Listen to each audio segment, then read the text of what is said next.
I had the one bedroom in the house that was not on the second floor. My parents' house was a high rent, so when you enter the house, it's split off to two floors. One half flight of stairs going upstairs and one downstairs. The downstairs level had a den, the garage, my bedroom, and a bathroom. The other three bedrooms in the house were all upstairs.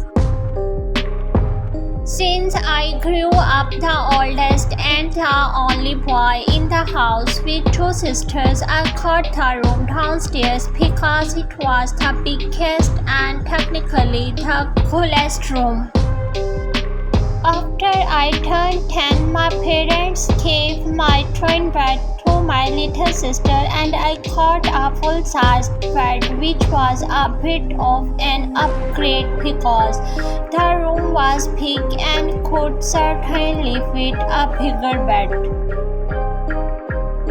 When I was 12, my little sister were around 5 and 8, so at this age would be allowed home alone, but my 5-year-old sister would not be left alone with me and my 8-year-old sister would only be left alone with me if my parents were not going to be gone for too long. If they did be gone for longer periods of the day, then one of my parents would take both of my sisters.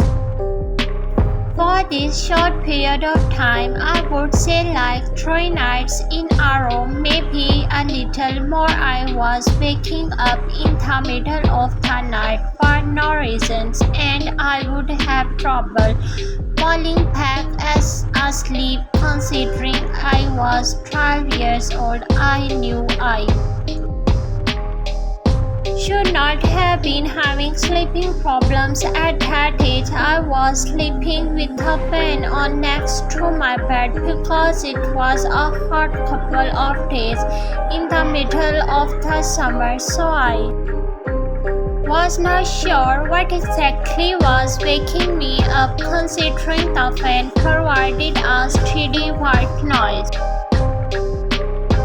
One of these nights I got up after waking up to refill my glass of water. I went to the bathroom right outside my bedroom, and as I was filling it up, I thought I heard something come from inside my room. I turned off the faucet and then listened, but now there was nothing, the sound of the fan. I walked to the doorway in my bedroom and I could not tell what it was, but something was creeping me out about my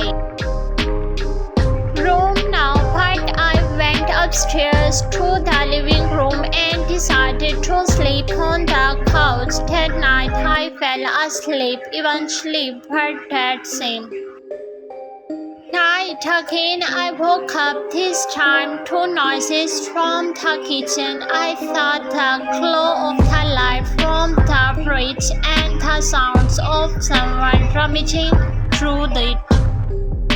The way that glow was went up had the kitchen out of view from the couch in the living room. I could not see who was there. I heard the fridge door eventually shut. 10 footsteps walk away and downstairs. I was drowsy and so I went back to sleep. I believe it was the next day that my mom was folding clothes in my room and she told me my room stunk and I needed to clean up whatever that smell was. Ignored her because I really didn't smell anything. I wish I didn't ignore her. Though that night our dad put the air conditioning on because it was simply too hot. After we all watched a movie as a family, everyone started getting ready for bed. I went to my room played video games for a little while before getting sleepy. By that time, I turned off the TV and console and rolled on my side to go to sleep like I always did